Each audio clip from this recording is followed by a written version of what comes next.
말도 안 돼. 한국의 학교 급식이 저렇게 놀랍다고요? 최근 미국의 학교 급식 문화에 큰 변화의 바람이 불고 있습니다.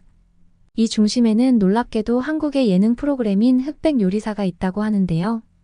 이 프로그램이 넷플릭스에 공개되자마자 비영어권 국가에서 1위를 차지하며 미국 시청자들의 마음을 사로잡았습니다. 특히 한미국 초등학교에서는 이 프로그램을 보고 영감을 받은 한 영양사의 노력으로 학교 급식이 완전히 바뀌었다고 합니다. 안녕하세요. 저는 오클랜드 초등학교의 영양사 사라 톰슨입니다. 제가 이 학교에서 영양사로 일한 지 벌써 5년이 다 되어 가네요.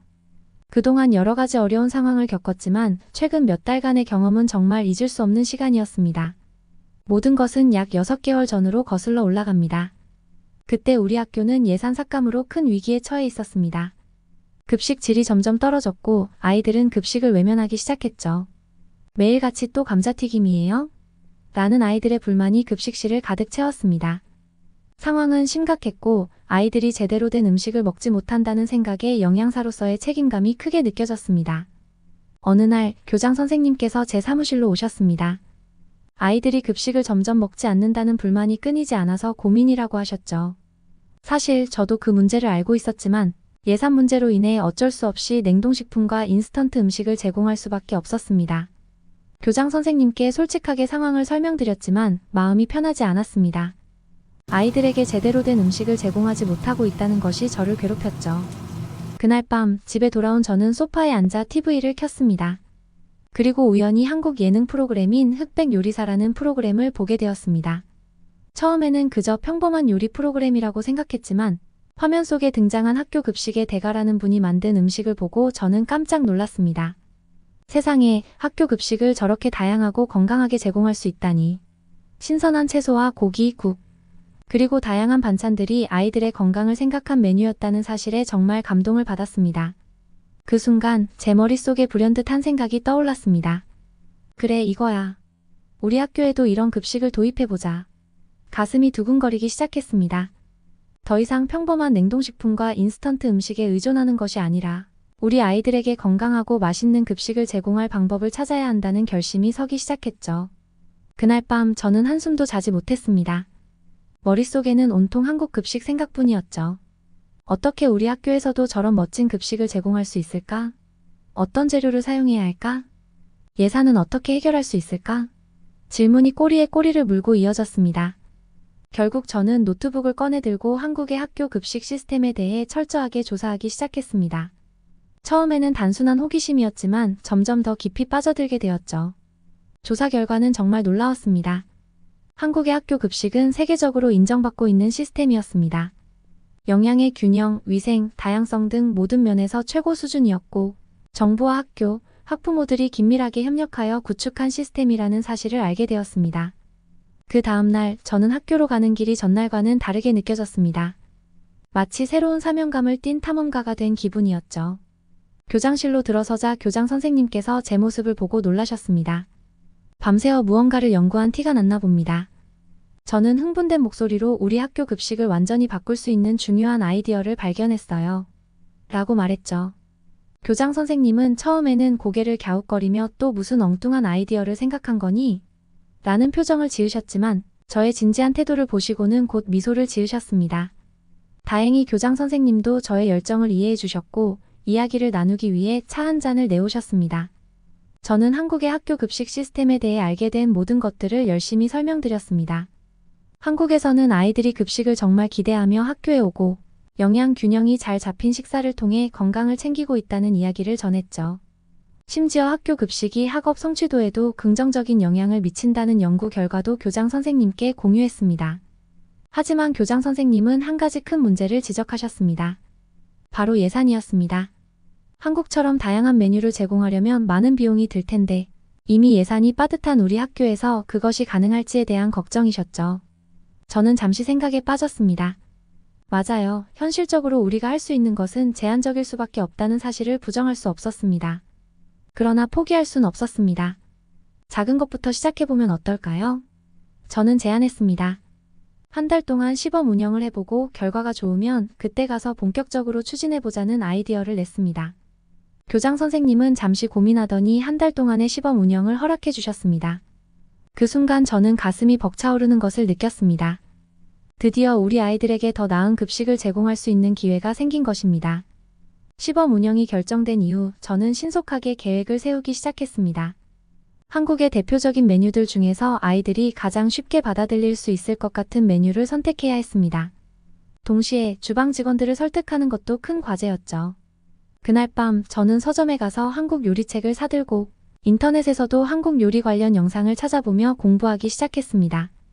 비빔밥, 불고기, 김치찌개 등 처음 들어보는 메뉴들이었지만 그 모든 것이 너무나도 흥미로웠습니다.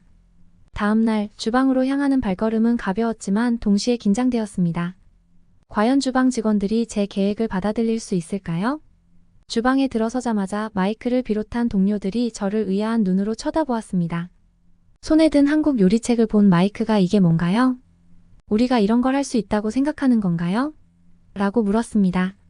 저는 깊게 숨을 들이쉬고 제 계획을 조심스럽게 설명하기 시작했습니다. 한국의 급식 시스템과 그 장점들, 그리고 아이들의 건강을 위해 우리가 작은 변화부터 시작해야 한다는 점을 강조했죠. 처음엔 회의적이던 마이크도 제 열정에 조금씩 마음을 열기 시작했습니다. 결국 그는 한번 해보죠. 하지만 만약 실패하면 책임은 톰슨 당신이 져야 해요 라고 말하며 동의를 해주었습니다. 그리고 마침내 그날이 찾아왔습니다. 아이들에게 첫 한국식 급식을 제공하는 날이었죠. 주방 직원들과 저는 비빔밥을 만들기 위해 아침부터 분주히 움직였습니다. 야채를 썰고 고기를 볶고 달걀을 지단으로 붙이는 과정은 쉽지 않았습니다. 주방은 금방 땀과 열기로 가득 찼죠. 드디어 모든 준비가 끝나고 완성된 비빔밥을 보며 우리는 환호성을 질렀습니다. 색색의 야채와 고기 그리고 노란 달걀 지단이 어우러진 비빔밥은 정말로 아름다웠습니다. 이제 진짜 시험이 시작되었습니다. 급식실 문이 열리고 아이들이 하나둘 들어오기 시작했죠. 평소와는 다른 메뉴의 아이들은 처음에는 낯설어하는 표정을 지었습니다. 이게 뭐예요, 톰슨 선생님?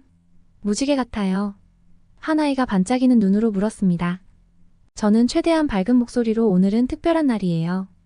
한국의 유명한 음식인 비빔밥을 준비했답니다. 한번 먹어보세요. 라고 말했습니다. 아이들은 조금씩 비빔밥을 시도하기 시작했습니다. 한 아이가 첫 입을 먹고 환하게 웃으며 외쳤습니다. 와, 이거 정말 맛있어요. 그 말을 들은 주변 아이들도 호기심 어린 눈빛으로 숟가락을 들었습니다. 얼마 지나지 않아 급식실은 감탄사로 가득 차기 시작했죠. 이게 우리 학교 급식이라니. 얘들아, 이거 먹어봐. 진짜 맛있어. 처음에는 낯설어하던 아이들이 점점 즐겁게 비빔밥을 먹는 모습에 제 가슴은 벅차올랐습니다. 하지만 모든 것이 순조롭지는 않았습니다. 난 그냥 햄버거가 더 좋은데요. 투덜대는 아이도 있었고 여전히 새로운 음식에 적응하지 못한 아이들도 있었습니다. 그렇지만 저는 포기하지 않기로 결심했습니다. 이번이 첫 시도일 뿐 앞으로 더 많은 기회가 있을 것이라 믿었습니다. 그날 밤 저는 흥분된 마음으로 집에 돌아왔습니다. TV를 켜고 다시 흑백 요리사를 시청했습니다. 이번에는 더욱 자세히 프로그램을 보게 되더라고요. 요리사들의 재료 선택과 조리 방법, 아이들이 음식을 먹는 장면 모두가 새롭게 다가왔습니다. 저는 다시 한번 노트북을 꺼내 들고 열심히 메모를 하기 시작했습니다. 다음 날에는 더 나은 메뉴를 제공할 수 있겠다는 생각이 들었죠. 그리고 정말로 그 다음날 아침 저는 주방에 일찍 도착해서 동료들과 함께 또 다른 메뉴 김치볶음밥을 준비했습니다. 김치볶음밥을 만들 때도 긴장은 여전했지만 어제의 성공 덕분에 자신감이 생겼습니다. 톰슨 선생님, 오늘 메뉴도 괜찮을까요? 마이크가 걱정스러운 눈으로 물었지만 저는 웃으며 대답했습니다. 걱정하지 마세요. 어제보다 더 맛있을 거예요. 저를 믿어주세요. 점심시간이 되자 아이들의 반응은 더욱 뜨거웠습니다. 우와, 오늘 것도 정말 맛있어요. 내일은 뭐 나와요? 기대돼요. 어제 투덜거리던 아이조차도 조용히 김치볶음밥을 먹고 있었습니다. 그 후로 우리는 조금씩 더 다양한 한국식 메뉴들을 시도하기 시작했습니다. 불고기, 잡채, 떡볶이까지 도전했고 아이들의 반응은 점점 더 긍정적이었습니다. 급식을 먹는 아이들의 수도 늘어났고 아이들이 남기던 음식의 양도 눈에 띄게 줄어들었습니다. 급식실에는 밝은 에너지와 활기가 가득 찼습니다. 하지만 이 변화가 모두에게 환영받은 것은 아니었습니다. 일부 학부모들은 왜 갑자기 아이들에게 이상한 음식을 주느냐며 항의를 하기 시작했습니다. 게다가 여전히 예산 문제는 해결되지 않았고 한국식 재료를 구하는 것도 쉽지 않았습니다. 하지만 저는 포기하지 않기로 결심했습니다. 아이들의 건강해진 모습과 밝아진 표정이 저에게 힘을 주었기 때문입니다. 그리고 무엇보다 이 변화를 통해 저 자신도 성장하고 있다는 것을 느꼈습니다. 한 달이 지나고 드디어 교장 선생님과의 면담날이 다가왔습니다. 시범 운영의 결과에 따라 앞으로의 급식 프로그램이 결정될 중요한 날이었죠. 저는 밤새 준비했습니다. 아이들의 만족도 조사 결과, 영양 분석, 심지어 급식 잔발량까지 모든 데이터를 모았습니다.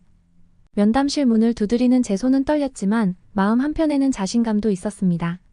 문을 열고 들어서며 저는 마음속으로 기도했습니다. 제발 좋은 결과가 있기를. 면담실에서 나올 때 제 발걸음은 가벼웠습니다. 교장 선생님께서 우리의 한국식 급식 프로그램을 계속 진행해도 좋다고 승인해 주셨거든요.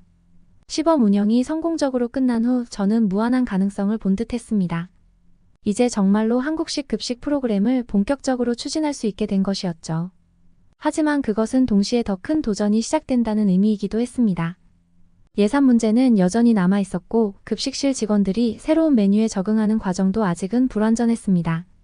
무엇보다 일부 학부모들과 지역사회에서 한국 음식에 대한 거부감이 여전히 존재했습니다.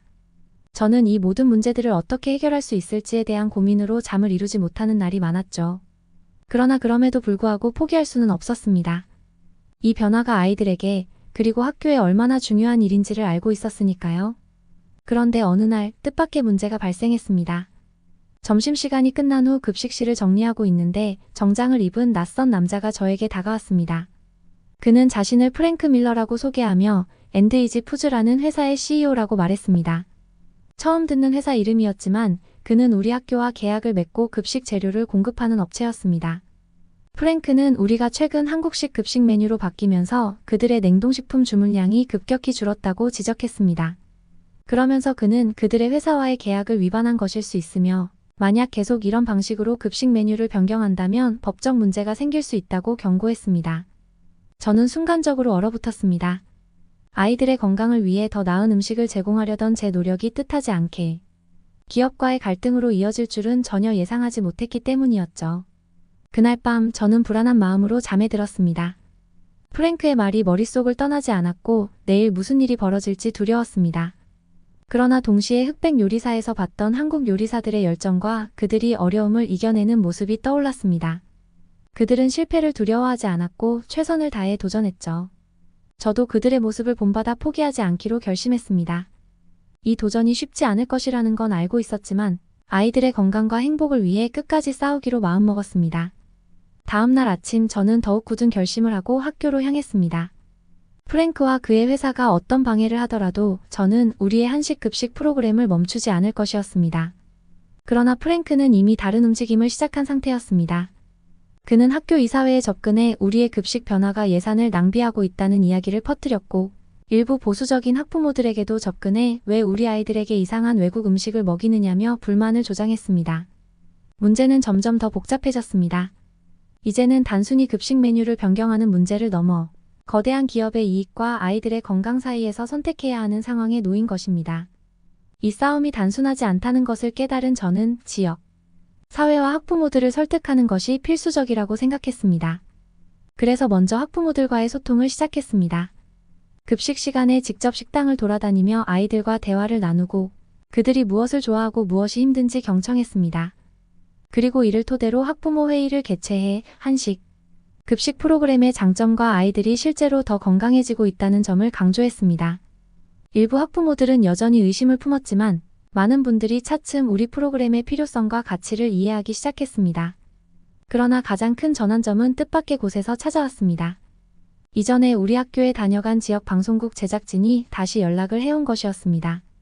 우리 학교의 한식으로 만든 급식 이야기를 제작하고 싶다는 내용이었죠.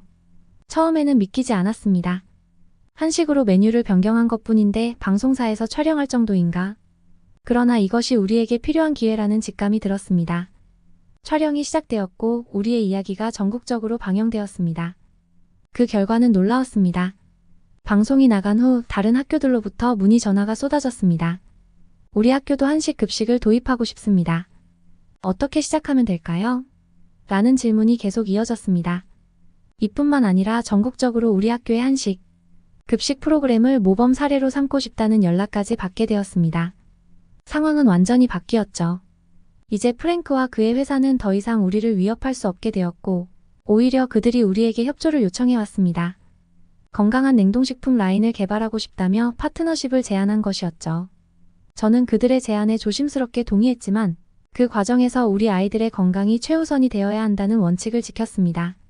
그렇게 우리의 작은 학교에서 시작된 한식 급식 프로그램은 전국적인 주목을 받게 되었습니다. 더 나아가 다른 학교들이 우리 학교를 방문해 견학을 하며 한식 급식을 도입하려는 움직임이 점점 확산되었습니다. 매번 학교 관계자들이 찾아올 때마다 저는 요리책과 유튜브에서 보고 배운 것들을 설명하며 한식 급식의 장점을 강조했습니다. 아이들의 건강과 행복을 위한 변화가 그저 급식실에 국한된 것이 아니라 교육의 중요한 일부라는 생각이 점점 더 강해졌습니다. 그러던 어느 날 뜻밖의 손님이 우리 학교에 찾아왔습니다. 바로 지역 대학의 한인 학생의 대표인 데이비드였죠. 그는 우리 학교의 한식 급식 프로그램에 대한 이야기를 듣고 도움을 주고 싶다고 말했습니다. 한국 문화를 널리 알리는 것이 저희 학생회의 목표 중 하나인데 선생님의 프로그램이 그 좋은 기회가 될 수 있다고 생각했습니다. 저는 그의 제안을 반갑게 받아들였고 우리는 함께 한식 문화 교실을 기획하기로 했습니다. 매주 토요일마다 한인 학생들이 학교에 와서 아이들에게 한국 문화와 음식을 가르치는 프로그램이었습니다. 첫 수업은 김치 만들기였습니다. 처음에는 아이들이 낯선 냄새에 인상을 찌푸렸지만 직접 김치를 만들어 보면서 점점 흥미를 느끼기 시작했습니다. 와, 이게 진짜 김치가 되는 거예요? 한 아이가 감탄하며 물었죠. 그리고 자신이 만든 김치를 집에 가져가고 싶다는 말에 저는 미소를 지을 수밖에 없었습니다. 아이들이 단순히 음식을 먹는 것을 넘어 새로운 문화를 경험하는 것에 큰 흥미를 보이고 있었기 때문이죠. 이 프로그램은 예상치 못한 결과를 가져왔습니다.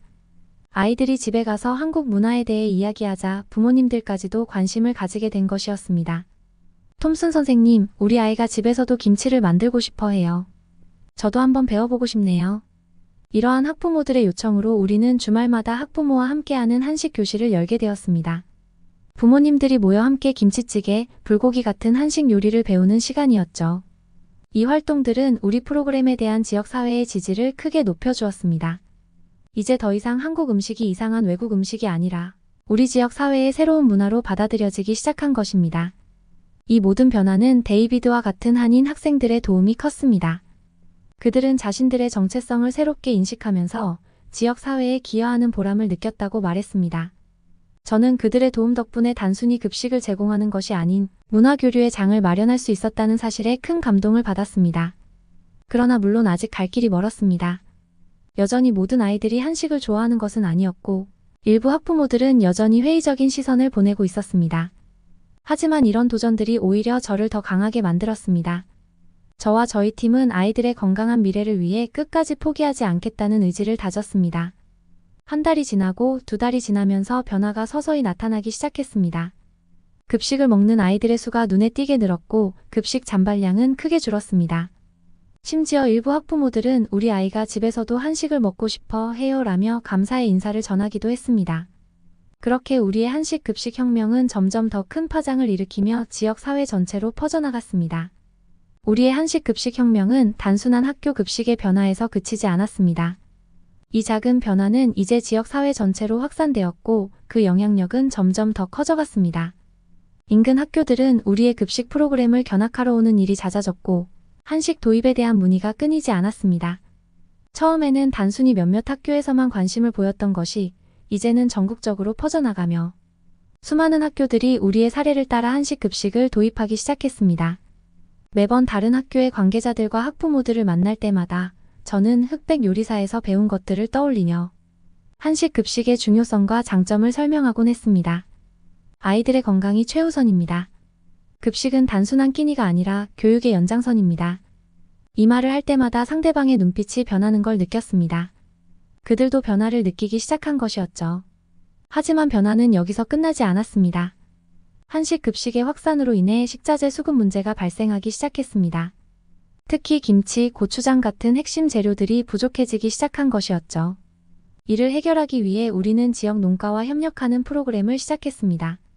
농가에서 직접 김치 재료인 고추와 배추를 재배해 학교에 공급하도록 돕고 한인 커뮤니티를 통해 한국식 재배법을 가르쳐 주었습니다. 이 프로그램은 지역 경제를 활성화시키는 데도 큰 도움이 되었죠. 농가의 소득이 늘어났고 학교와 지역사회의 연결고리는 더욱 강해졌습니다. 더불어 우리는 한식 급식을 더욱 쉽게 제공할 수 있도록 간편 한식 키트도 개발했습니다. 미리 손질된 재료와 양념을 패키지로 만들어 조리 과정을 단순화한 것이었죠. 이 키트는 많은 학교에서 큰 호응을 얻었고 덕분에 한식을 급식으로 제공하는 학교들이 꾸준히 늘어났습니다. 각 학교의 영양사들이 저에게 연락해 이 키트 덕분에 우리도 한식을 쉽게 제공할 수 있게 되었어요. 정말 감사합니다. 라고 말해줄 때마다 저는 큰 보람을 느꼈습니다.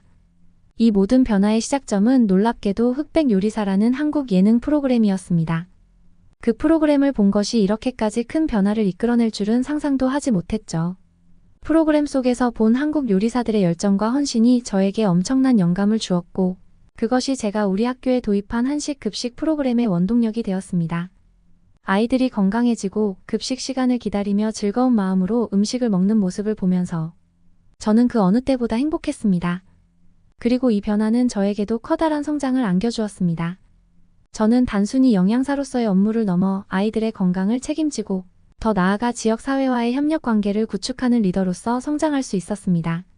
아이들의 밝은 미소와 건강한 모습을 보면 제 모든 노력과 고생이 보상받는 듯한 느낌이 들었습니다. 우리의 도전은 이제 막 시작되었습니다. 여전히 해결해야 할 문제들이 있고 새로운 도전들이 계속해서 다가오겠지만 저는 더 이상 두렵지 않습니다. 이 경험을 통해 우리는 변화를 만들어낼 수 있다는 확신을 얻었고 그 변화가 아이들뿐만 아니라 지역 사회 전체에 긍정적인 영향을 미치고 있다는 것을 알게 되었습니다. 이제 저의 꿈은 단순합니다. 아이들에게 더 건강하고 맛있는 급식을 제공하는 것, 그리고 이 작은 변화가 더 많은 학교와 지역으로 퍼져나가는 것입니다. 우리 학교에서 시작된 작은 변화가 전국적인 변화의 바람이 되어 더 많은 아이들이 건강하고 행복한 급식 시간을 보낼 수 있기를 바라며 앞으로도 꾸준히 노력할 것입니다. 오늘 이야기를 끝까지 들어주셔서 정말 감사합니다. 이 작은 한식 급식 변화가 학교와 지역 사회를 어떻게 바꿔나갔는지, 그리고 그 시작이 단지 하나의 TV 프로그램에서 비롯되었다는 사실이 놀랍지 않으신가요? 이 이야기를 통해 누구나 작은 아이디어로도 큰 변화를 만들 수 있다는 것을 느끼셨으면 좋겠습니다. 저도 이 과정을 통해 많이 배웠고 앞으로도 아이들의 건강과 행복을 위해 꾸준히 노력할 것입니다. 여러분도 주변에서 변화를 일으킬 수 있는 작은 영감이나 아이디어를 발견하길 바랍니다. 그 아이디어가 세상을 더 나은 곳으로 만드는 시작이 될 수 있습니다. 만약 이 이야기가 마음에 드셨다면 구독과 좋아요 부탁드리고 더 많은 분들과 이 이야기를 나눠주세요. 여러분의 응원이 저희에게 큰 힘이 됩니다. 다음에도 감동적이고 특별한 이야기를 들고 찾아뵙겠습니다. 감사합니다.